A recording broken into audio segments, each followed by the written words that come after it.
Hello everyone, welcome to my first video on Flight Rising. For any of you who don't know, Flight Rising is a dragon breeding game, essentially. There's a whole lot of other stuff you can do, but that's basically what it is. I have been on this site since I joined in November, and I noticed that there's not a whole lot of videos on Flight Rising. There are, but a lot of them don't update regularly. They're all just kind of the very, very basic stuff, and then they never do anything ever again. So, on this channel, this first video is just going to be a quick rundown of the site and my layer and everything. And then after that, we're going to have another video tomorrow, hopefully, when we kick off one of our monthly events. So I'm going to be doing videos at least every 2 weeks and definitely for every event. So keep checking back. This is just the front page. As you can see, there was a registration window. Flight Rising does not always have registration open. It's been once a month since I joined, but I know sometimes there'll be months when they don't have them. So there should be another one in February, but there's no guarantees on that. Let's see. So this basically is just in the middle here. In the middle, we've got all the updates. There was a new gene recently. This was last month's event. So tomorrow, it should pop up with a new event. Over here, we have site status, the Q&As, which can be kind of repetitive, so I don't pay much attention to them, but every once in a while, there's something cool there. This is always a random dragon. Sometimes they're interesting, sometimes they're just dead layers. You can check. Yep, see, dead layer. And this is the exotic bonuses, which I will get into in a little while. So for now, just know that this is the front page. Over here, you're going to have your icon. It's really easy to change. I'll show you that another time. Your treasure, which is what you make just from playing games and everything on the site. Gems are our donation currency. Your bestiary, which has your familiars, which I'll get into later, and achievements. So that's just kind of quick stats on your account. So first thing I'm going to show you, let's see, is the dragon layer. So I'm going to show you my progens. Now, when you come in and you make an account, the very first thing you're going to do is make your custom progen. This is mine. Her name is Chell. She is Azure, Splash, and Ivory. There's a whole lot of colors, and they're releasing even more sometime soon, hopefully. And she has no genes because she's my progen. So when you make your progen, you're going to be able to pick the primary and the secondary colors, but you will not be able to pick your tertiary color. So you have no control over what that color is. If you scroll down a little bit, you'll see any stuff she's wearing. So I have these snowflakes on her because tomorrow we start our winter-themed event. And she's just got a scarf and some earrings, and those were donated to me when I joined by my mentor. And so was this familiar. So there are several ways to get familiars, and you attach them to your dragons. And every day you can press this little heart button. I've already done it for today. And this bar will increase a little bit. And if you get it full, it'll give you a chest, which will have lots of items in it. And as you get the higher levels, you'll get better and better items out of them. My progen obviously has no parents, so because she wasn't bred, so that says none. And then these are all her offspring. And then down here you can put bios for your dragons, things about their story, their character. Some of them get pretty fancy. They're all coded and everything. I do not have that skill. And then after you make your custom progen, you're going to be given a random dragon. It'll just say, oh, hey, this dragon came by while you were making your den and it decided it's going to stay with you.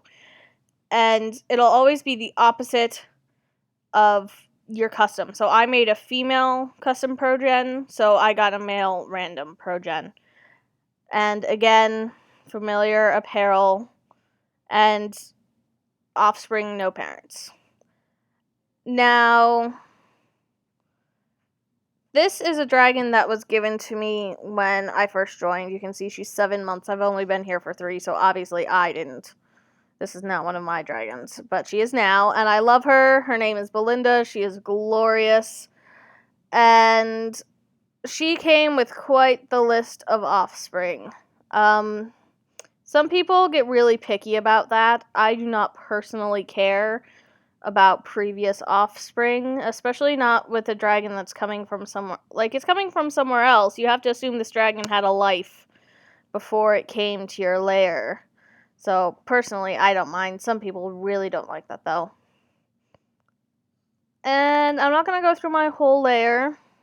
I'll just show you real quick. There are a lot of them. This guy, ignore him.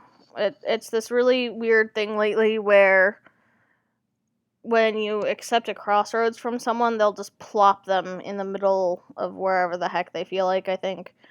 So it's really annoying. So on this page, in your dragon lair, you can see we have a range, which just lets you move these guys around. Like, if I really don't want this guy here, I could just drag and drop him onto move him to the next page, and then he'll pop up over here. And this way you get to see the rest of my dragons as well. This girl is my icon right now for the Light versus Plague Exalting battle, which I'll mention later.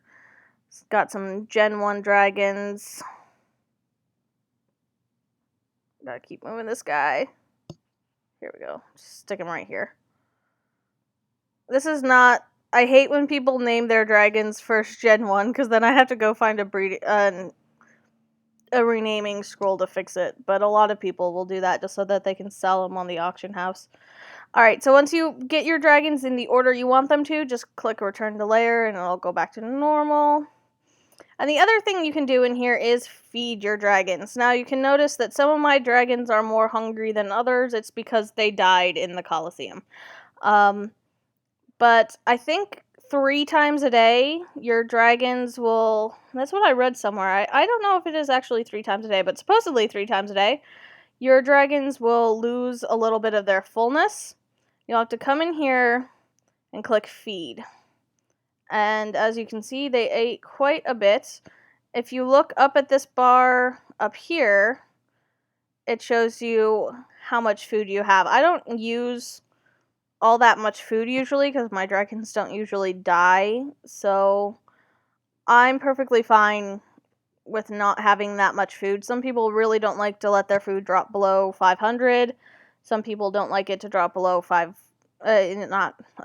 below like 1,000. My layer is actually relatively small because these ones aren't mine. These ones are... I'm leveling them for someone else. So, usually I don't go through all that much food. So, do it as you like. So, the other thing in the clan home that I want to show you is the nesting grounds. And here you can put 2 adult dragons on a nest and they will produce babies. And I will show you that in a minute. But first, I'm going to show you hatching babies because I have babies to hatch. So, these guys are just...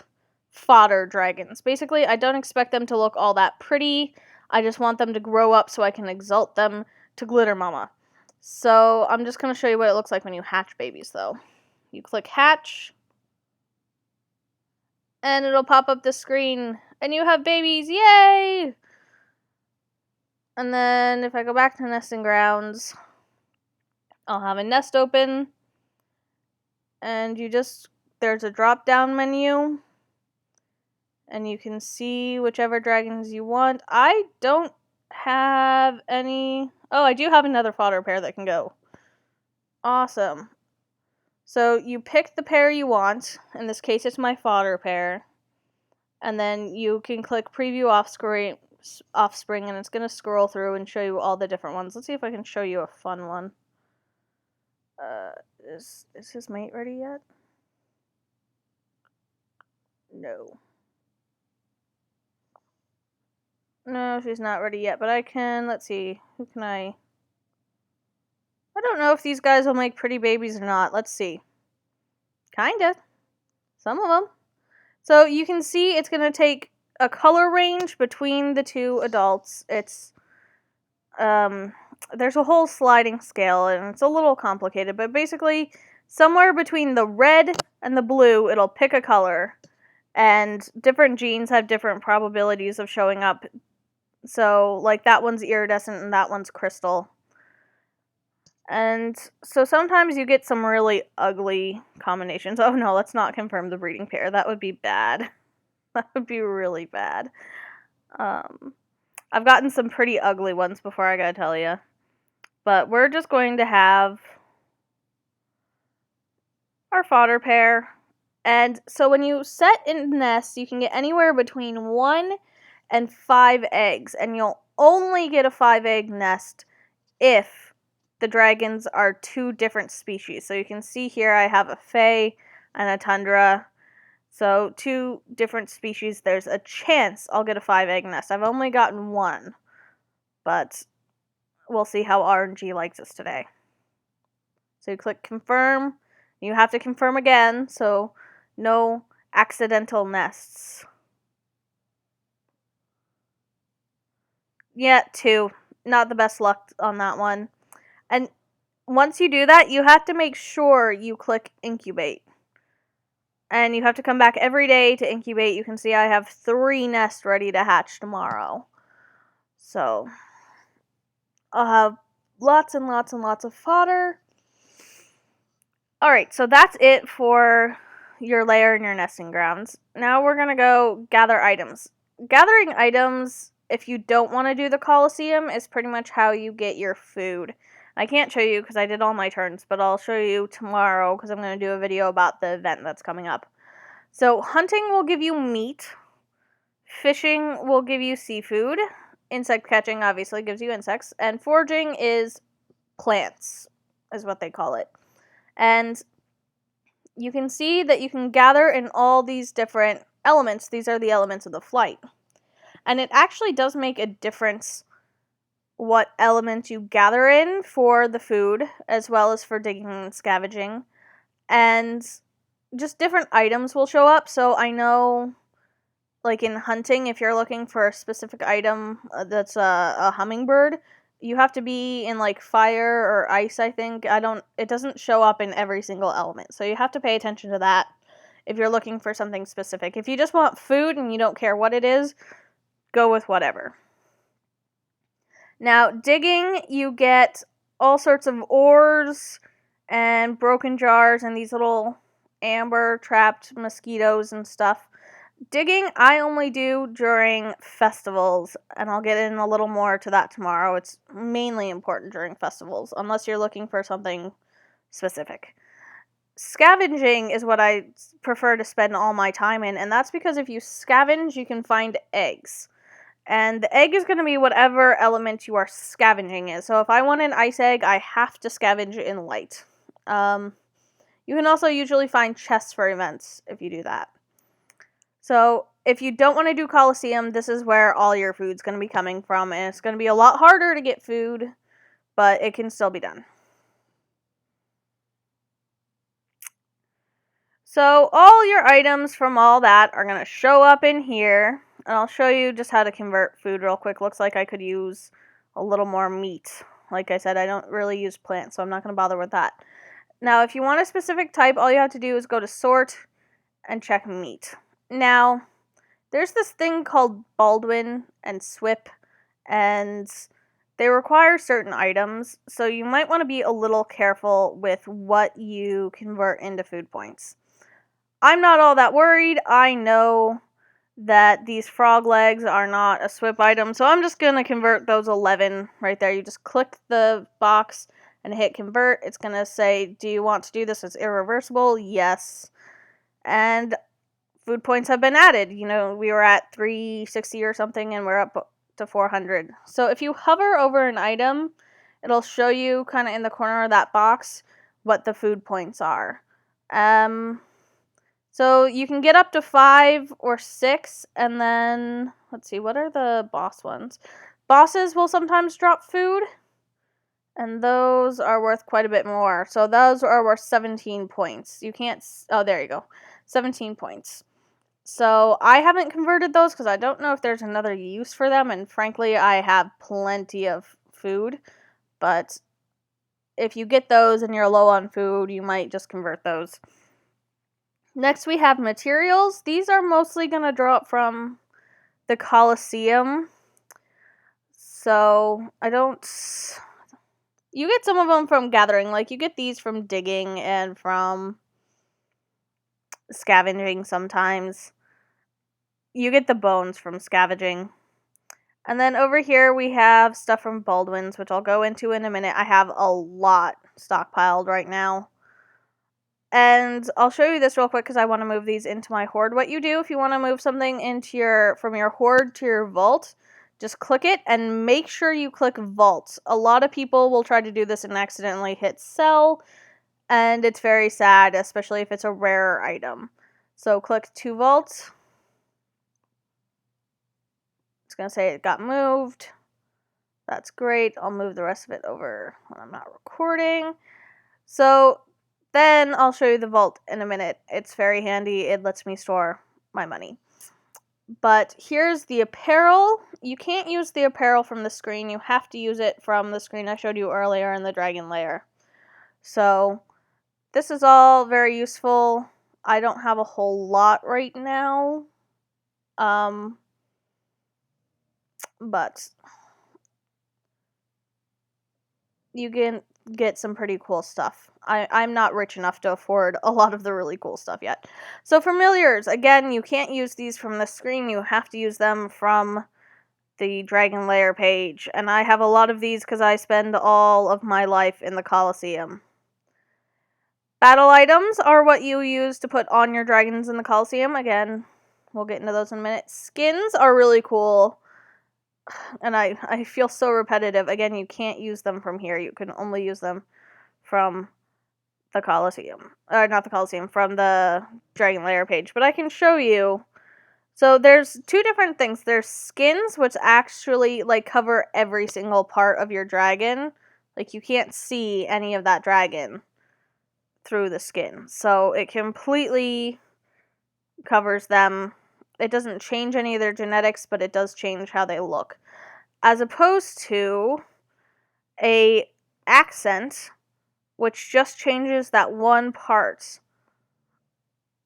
So it just changes the wings, or it just changes, you know, the lower body and the head. So accents, I feel, are more fun because if I'm going to spend all the money on a pretty dragon, I don't want to cover the whole thing up. And this is the other. If you find any chests, this is going to be where they're hiding. So I found these chests today when I bonded with my familiars. So I want to move all these to my hoard. So if you see this little arrow down at the bottom, that's the handy dandy put it all straight in your vault button. I don't know why some of these have it and others don't, but it makes it handy for those things. Everything else you just gotta go through and check the button first. So your vault, same tabs. It's basically just the stuff you decided to store. So all this is SWIP items. That's why it's in here. Actually, I have to check the hummingbirds because only one of these is a SWIP item, and I don't know which one. So I've just been storing them both. I have to check into that. And I store my event familiars as well. So the other thing you can do is store your gold, or not gold, I always say gold, but it's actually called treasure. You just type in the amount, hit OK. And now it looks like I'm poor again, and this is good because I have like zero self-control when it comes to buying things. So it makes my life a lot easier when it comes to not spending all my money. So I'm just going to go real quick down this list. Bestiary basically is any familiar you have. It's not just any enemy you've seen, but you have to actually get their familiar to drop in the Colosseum. No. If you want to donate money to Flight Rising, this is how you do it. I do not do it because I don't have PayPal. The marketplace. This is where you can buy items from the site instead of from other users. This is all going to be like apparel. There are familiars, but it's generally easier just to go get your own in the Coliseum. Battle stones. They don't sell the super useful like ambush and everything in here for some reason. Would make life a lot easier. Specialty is going to be your genes. So if you have a dragon that's a Fae and you want it to be a pearl catcher, you have to come over here and you have to buy that scroll. These are not always here. As you can see, there's a number that's left, and they restock it periodically. I'm not sure what the schedule for that is. Skins are only ever here in the treasure marketplace during events. And the same with bundles, I believe. And then there is the same thing for gems. The gem apparel is fancy. There are always skins in here. I don't know. That's really pretty. I don't know what the schedule on those is because I do not have enough gems to really get all that invested in it, because I think it would just make me sad that I can't afford them. So I've not bothered. Those are all really pretty. There's a reason I don't come back here. Specialty is going to be these breed change scrolls like Kodal and Glimmer Jeans. You can only get them through here or through buying them from another player. There are never any battle items. Familiars. These ones, I think you can only get through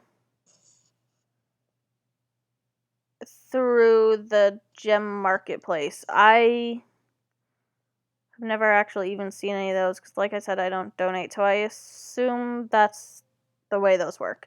You can always try to buy them from another player, but they're going to be way more expensive than, well, not more expensive than the marketplace necessarily, but certainly more expensive than a regular familiar. Now, the apparel, like I said, is crazy pretty. Swords. So pretty. So, your best bet with this, if you don't want to donate, is just going to be going to the forums and trying to buy it from someone else.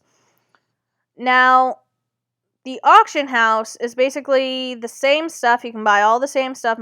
You can buy materials as well, except you're buying it from other players. So the prices vary. You can buy stacks of 99 food. The easiest way to weed out the gem stuff is to go price range. Just put a 1 there, and then switch over to price. Why did it give me... What is wrong with you? There we go. Okay, that's better.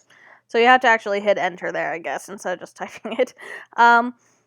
So sunflower seeds are apparently the cheapest thing, and they're 150 per one. Usually buying stacks is cheaper than buying individually, I've found. So that's an easy way to get food if you want to do that as well. You've also got tabs for things you're selling and your past activity, but I won't go into that. The trading post is a very important hub. So here you have several things. You've got Pinkertons, Crims, Tomos, Swip, and Baldwin. We're just going to start with Pinkerton. And once a day, you can come to Pinkerton, and I've already done it today. You click grab an item, and it's going to pop up a thing that says, here, I'm giving you this item. You can get battle stones, you get food, you get apparel, you can get familiars. So it's really useful. Make sure you go there every day. Crim you can come to once an hour, and she's going to have this thing, and she's going to say, I'm looking for this item. Do you have one? I'll pay you X amount of money for it.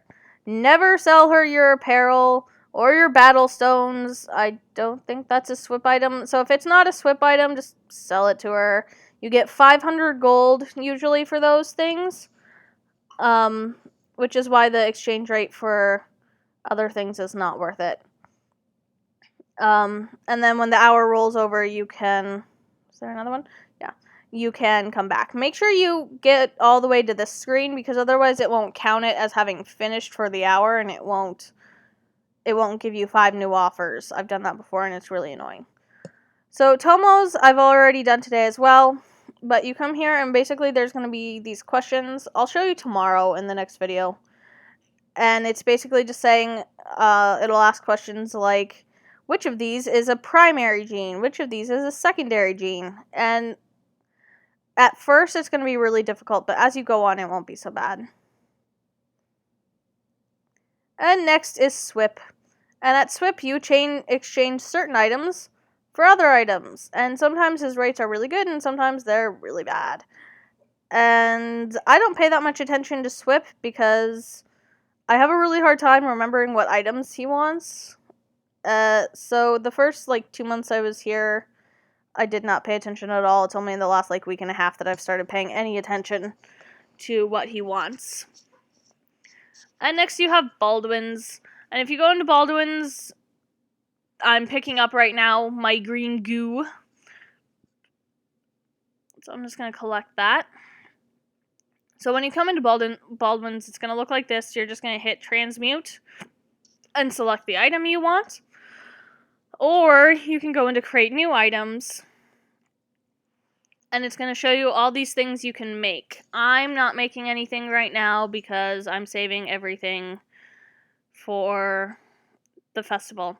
So different things make different products. So food makes, I don't remember. I have a cheat sheet here. Hang on.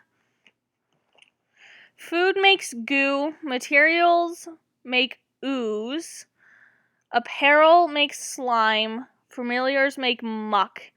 And other makes sludge. And you need all of them for different things. So just go in, select an item, hit add, transmute.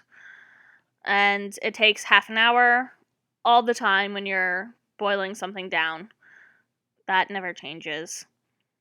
And that was the trading post. If you want to trade dragons with another user, you go to Crossroads, just type their name, hit begin, select the dragon from whatever layer, and unfortunately right now you can only trade for gold or another dragon. You can't send something for free, but it's really easy just to ask for one treasure, and that's just the workaround for it. I won't get into custom skins or festive favors. Fairgrounds is where you're going to go when you first join because you want to make some money. And you're going to go... Shock Switch is usually the go-to. Higher or lower, you can play once an hour. And it's pretty self-explanatory. You just guess if the other card's going to be higher or lower than the other one. Like I said, you get to play it once an hour, and you get 25 tries every time you go in. So, but it doesn't have a very high payout, so Shock Switch is probably better. Coliseum and Dominance, I think I'm just going to put in their own video because Coliseum can be a little complicated. Forums are just like any other forum site. You're going to have Flight Rising discussion. Down here is going to be different depending on whatever your flight you're in. So I'm light flight, so that's why I have that. It'll be whatever flight you have, and you cannot see other flights forums. So I can't see ice flight forums. I can only see light flight. And then general introductions, creative corner. The forums, depending on your flight, are going to be active or not. But if they're slower, just head over to Flight Rising discussion. It usually moves pretty quick over there. And the world map is just gorgeous. And there's a whole lot of lore that I won't get into. But if you want to go and get into that, what you should do is go down here to Encyclopedia. And there's just everything you could ever want to know about the game. And after I was here a few weeks, I started looking at all the stuff about the dragon breeds, and it's just really cool stuff. So I would definitely check it out. It's pretty cool. It also has tutorial type stuff over here, just telling you about, SWIP stuff, Coliseum stuff, unavailable items, everything. Basically, if you have any questions about what I've said, this is going to be the place to find out more about it.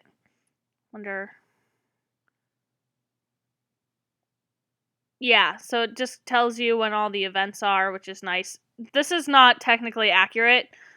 December has Night of the Nocturne, because it's not a flight event, but it is an event.